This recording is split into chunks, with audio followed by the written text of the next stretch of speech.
तो देखो पिछली क्लास में, देखो बच्चों, पिछली क्लास में हमने उस सारणी के बारे में पढ़ा था। इसके आगे से देखो, इस सारणी के प्रत्येक कोले में अधिकाधिक छोटी बड़ी वस्तुओं एवं जीवों को सम्मिलित करने का प्रयास कीजिए।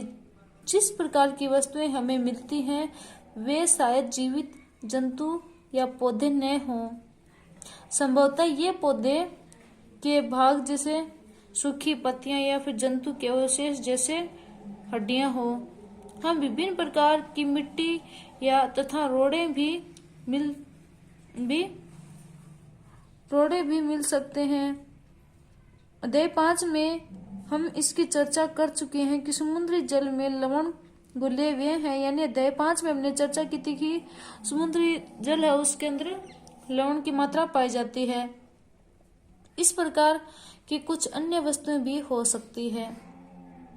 अब देखो इनको है वो आपको पूरी 9.1 सारणी में भरना है। अब आगे देखो, आवास एवं अनुकूलन। क्रियाकलाप 1 में आपने सूचीबद्ध किए गए पौधे एवं जंतुओं से आपको क्या मिला? क्या सारणी अनेक प्रकार के जंतु मिले? यानी आपको सारणी में लिखने पर आपको है वो अनेक प्रकार के जंतु है वो मिलेंगे। तालिका 9.1 के मरुस्थल वाले कॉलम और समुद्र वाले कॉलम को ध्यान से देखिए।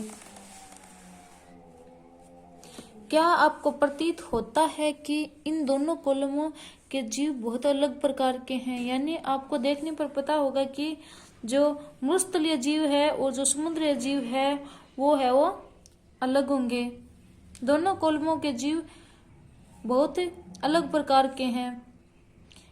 इन दोनों क्षेत्रों में किस प्रकार का परिवेश है? तो देखो, समुद्र में जंतु तथा पौधे लवणीय जल या फिर खारे पानी में रहते हैं। ट्रांसपोर्टेशन के लिए जल में विलय वायु या फिर ऑक्सीजन का उपयोग करते हैं। यानी जो समुद्र में रहने वाले जो जीव है और जो वहां पे जो पौधे हैं वो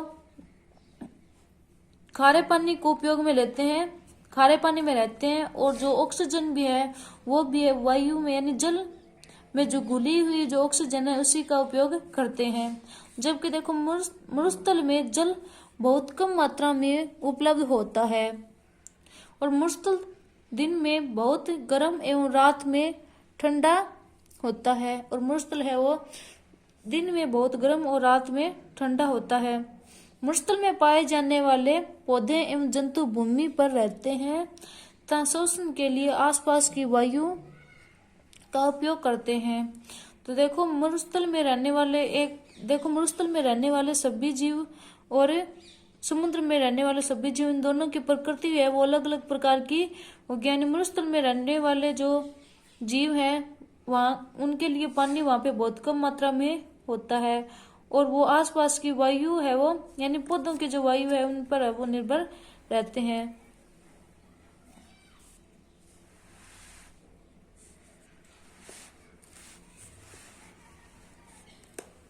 देखो जैसे नीचे आपको चित्र में भी दिखा रखा है ऊंट एवं उनका प्रवेश। समुद्र तथा मरुस्थल भिन्न प्रकार के प्रवेश हैं और हम इन दोनों क्षेत्रों से बिल्कुल भिन्न प्रकार के पौधे एवं जंतु देखते हैं। क्या ऐसा नहीं है?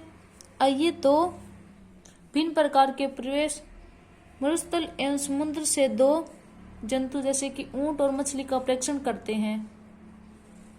ऊंट की शारीरिक संरचना उसे मरुस्थलीय परिस्थितियां में रहने के योग्य बनाती है। यानी उसकी शारीरिक संरचना ऐसी होती है जो उसको है वो मरुस्थल में रहने के योग्य बनाती है, जो उनके अनुकूल बनाती है। ऊंट के पैर लंबे होते हैं जिससे उसका शरीर रेत की गर्मी से दूर रहता है, जिससे उसका यानी उसके पैर है वो लंबे होते हैं जिससे उसका शरीर है वो जो रेत में जो गर्मी होती है उसको है वो दूर रखता है, इससे वो उसको दूर रखता है। चित्र 9.2, उनमें मूत्रोत्सर्जन की मात्रा बहुत कम होती है तथा मल शुष्क होता है, उससे पसीना या फिर स्वेद भी नहीं आता। यानी वो ऊंटों को पसीना भी नहीं आता क्योंकि शरीर से जल का ह्रास बहुत कम होता है, शरीर से जल का ह्रास बहुत कम होता है, इसीलिए जल के बिना भी वे अनेक दिनों तक रह सकते हैं। इसलिए ऊंट है वो बहुत ज्यादा टाइम तक यानी अनेक दिनों तक है वो जल के बिना रह सकते हैं। जैसे आपको देखो इधर आपको 9.2 आपको चित्र भी दिखाया था, ये इधर वाला चित्र ऊंट है उनका परिवेश। अब देखो इनके मछलियों के बारे में, यानी विभिन्न प्रकार की आपको मछलियां दिखाई गई है। अब मछलियों के बारे में पढ़ना आपको। आइए विभिन्न प्रकार की मछलियों को देखें।